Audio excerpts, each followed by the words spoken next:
Hello everyone, मैं सुनील आप सभी का अपने चैनल एसएससी विद सुनील में वेलकम करता हूं। जैसा कि आज का अपना टॉपिक होने वाला है बक्सर का युद्ध। इससे पहले वाला जो मैंने टॉपिक बताया था वो था प्लासी का युद्ध। और प्लासी का युद्ध जो हुआ था वो बंगाल के नवाब और अंग्रेजों के बीच में हुआ था। ओके, लेकिन वो केवल एक जो है षड्यंत्र था। लेकिन जो बक्सर का युद्ध था, यानी कि जो जो मतलब कि प्लासी की जो विजय हुई है, जिसमें अंग्रेजों की विजय हुई थी, वो उनके षड्यंत्र का एक परिणाम था, ना कि उनकी सैन्य कुशलता का। लेकिन बक्सर का युद्ध जो है ये अंग्रेजों की सैन्य कुशलता का ही परिणाम था। तभी तो इस युद्ध के दौरान जो है इन्होंने बंगाल और अवध और इसके अलावा मुगल शासक यानी कि तीनों की जो एकत्रित जो शक्ति थी उसको हराया।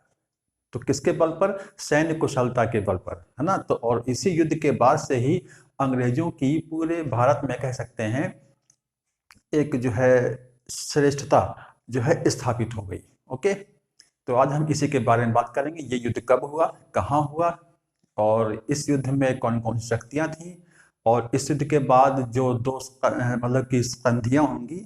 नाम तो वही है, अब जैसे इलाहाबाद की संधि मतलब कि प्रथम संधि और इलाहाबाद की द्वितीय संधि, है ना। तो ये सब तो यहाँ से क्वेश्चन बहुत बनते हैं। और तीसरा जो पॉइंट होगा सबसे इंपॉर्टेंट होगा, वो होगा बंगाल में द्वैध शासन की स्थापना। ठीक है, तो बात करते हैं जल्दी से। और जैसा कि सभी जानते हैं, बक्सर युद्ध लिखा हुआ है, तिथि है 22 या 23 अक्टूबर 1764 में ये युद्ध हुआ था बक्सर में। और प्रेजेंट टाइम में पूछा जाए तो बक्सर कहाँ पर है? ये बिहार में पड़ता है, बक्सर जिला है बिहार का। ओके, और जब ये युद्ध हुआ तो बंगाल का नवाब कौन था, इस पर इसको भी हम जान लेते हैं। तो उस दौरान जो जो बंगाल का नवाब था वो था मीर कासिम। ओके, अब इस युद्ध में कौन कौन से योद्धा थे ये हम जान लेते हैं, फिर उसके बाद हम आगे की बात करेंगे। मीर कासिम, जैसा कि मैंने अभी बताया, ये बंगाल का नवाब था। और अवध का नवाब कौन था? उसमें शुजाउद्दौला था। और मुगल शासक कौन था? शाह आलम सेकेंड। ओके, इस बात का आपको ध्यान रखना है, शाह आलम फर्स्ट नहीं, शाह आलम सेकेंड। तो यहाँ पे कंफ्यूजन पैदा हो सकता है। तो शाह आलम जो है सेकेंड, ये कौन था? ये मुगल बादशाह था। और अंग्रेजों की तरफ से जो ईस्ट इंडिया कंपनी था मतलब थी, उसका जो मेन था सेनापति कौन था? वो था हेक्टर मुनरो। प्लासी के युद्ध में कौन था ना, ये सभी लोग जानते हैं, यानी कि क्लाइव। अब बात करते हैं इस युद्ध की पृष्ठभूमि क्या थी। मीर जाफर की प्रशासनिक जो है असफलता और दस्तक का दुरुपयोग। दस्तक क्या होता था कि जो टैक्स लगता था व्यापार में, उससे छूट पाने के लिए लोग जो है दस्तक का दुरुपयोग करने लगे थे। तो जब इस तो जब इस पूरी प्रशासनिक असफलता को देखा तो फिर हॉलवेल ने क्या किया, मीर कासिम को सत्ता हस्तांतरित कर दी, है ना। मीर कासिम को सौंप दिया कि अब तुम जो है सत्ता देखोगे। लेकिन कहीं ना कहीं मीर कासिम एक योग्य जो है नवाब था, तो उसने कुछ सुधार करने का प्रयास किया, लेकिन वो भी अंग्रेजों को रास नहीं आया। वो सुधार क्या किया इसने? इसने सबसे पहले क्या किया कि कासिम ने राजधानी को मुर्शिदाबाद से, ओके, मुर्शिदाबाद से मुंगेर स्थापित कर दी। ये क्वेश्चन बनता है कि राजधानी कहां से कहां स्थानांतरित की, तो मुर्शिदाबाद से मुंगेर को इसने स्थानांतरित कर दी। और दस्तक के दुरुपयोग को रोकने के लिए इसने टैक्स वाली व्यवस्था को ही हटा दिया, जो चुंगी ली जाती थी उसको ही समाप्त कर दिया। तो दस्तक की वैल्यू वैसे भी खत्म हो जाएगी। तो ये सब चीजें अंग्रेजों को कहीं ना कहीं जो है खटक रही थी। और इसीलिए बक्सर के युद्ध से पहले 3 युद्ध हुए थे, जिसमें जो है मीर कासिम की पराजय हो चुकी थी। और उसी के बाद उसने गठबंधन बनाया, लेकिन उसमें भी उसको असफलता ही हाथ लगी। अब कौन कौन से युद्ध थे जो 1764 से पहले हो चुके थे? 1764 से पहले कटवा, गिरिया और उदीनाला का युद्ध हुआ था, जिसमें मीर कासिम की पराजय हो चुकी थी। परिणाम क्या हुआ इस युद्ध का? पहला है इलाहाबाद की प्रथम संधि, बहुत इंपॉर्टेंट है। इलाहाबाद की प्रथम जो है संधि, इसमें डेट आप लोग याद कर लेंगे, 12 अगस्त 1765। और जो दूसरी वाली होगी संधि वो होगी 16 अगस्त 1765, है ना। महीना वही है, सन वही है, खाली डेट में अंतर है, ये 12 तो वो 16 अगस्त। ओके, 16 अगस्त।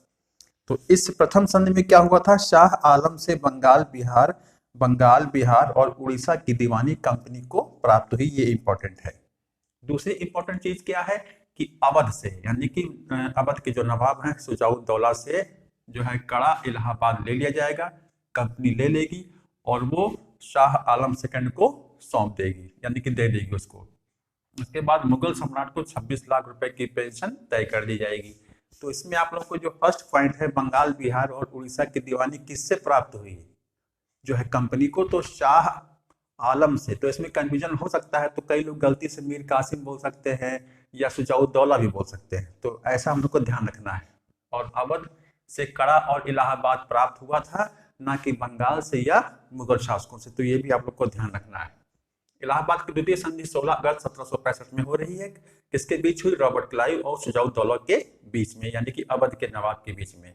नवाब के खर्च पर अवध में अंग्रेजी सेना रखी गई। अवध में कर मुक्त व्यापार का अधिकार मिला किसको, कंपनी को। और इसके अलावा नवाब को जो है बलवंत सिंह, यानी कि बनारस के जो राजा हैं, उनसे टैक्स वसूलने का भी अधिकार मिल गया, बलवंत सिंह से, जो कि बनारस के राजा थे उसमें। ये इंपॉर्टेंट पॉइंट बन सकता है कि, और ये भी बन सकता है कि जो इलाहाबाद की द्वितीय संधि हुई थी किसके किसके बीच हुई थी, है ना। तो इन चीजों का आप लोग को ध्यान रखना है। सन, डेट ना, सन तो वही है, डेट जरूर याद रख लेना है, कंफ्यूजन पैदा करता है। फिर है बंगाल में द्वैत शासन, यानी कि जो प्रशासनिक व्यवस्था थी, मतलब कि जो प्रशासनिक व्यवस्था थी उसको दो भागों में बांटा गया, क्योंकि उस दौरान बंगाल सबसे समृद्ध प्रांत हुआ करता था। तो दो भागों में प्रशासनिक व्यवस्था को बांट दिया गया। तो जो मुख्य मुख्य चीजें थी उसको अंग्रेजों ने अपने पास रख लिया, बाकी की चीजें जो है नवाब को सौंप दी। जैसे भू राजस्व वसूलने का अधिकार, विदेश व्यापार का अधिकार और सैनिक संरक्षण का अधिकार जो है कंपनी ने अपने पास रख लिया। मेन चीजें, सबसे ज्यादा इंपॉर्टेंट क्या था, भू राजस्व वसूली और विदेशी व्यापार, जो कि सबसे इंपॉर्टेंट चीज मतलब चीजें हैं, इसको कंपनी ने अपने पास रख लिया, मतलब कहने मतलब क्रीम चीजों को अपने पास रख लिया है। और इसी के तहत जो है भू राजस्व वसूली, विदेश व्यापार के तहत जो है मोहम्मद रजा खां, जो कि बंगाल का, और सिताब राय को बिहार का दीवान बनाया गया। ओके, ये क्वेश्चन बहुत पूछा जाता है। सिताब राय मतलब कि सिताब राय का संबंध कहाँ से है, बिहार से। मोहम्मद रजा खां का संबंध कहाँ से है, तो बंगाल से है। तो इन चीजों को आप लोग लिख लेंगे, नोट डाउन कर लेंगे। और प्रशासन का भार का जो है नवाब के कंधों पर सौंप दिया गया कि जाओ अब तुम इसको देखो। तो मुख्य चीजों को शामिल किया गया, जैसे डेट याद कर लेंगे, रीजन क्या था, दस्तक का मतलब कि दुरुपयोग, और राजधानी मुर्शिदाबाद से मुंगेर को स्थानांतरित।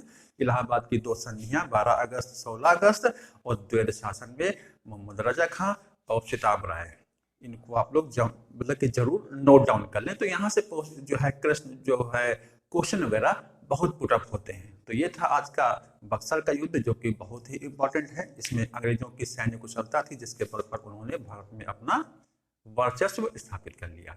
तो ये था आज का अपना वीडियो, कैसा लगा कमेंट करें। तो मिलते हैं आपको नेक्स्ट वीडियो में, धन्यवाद।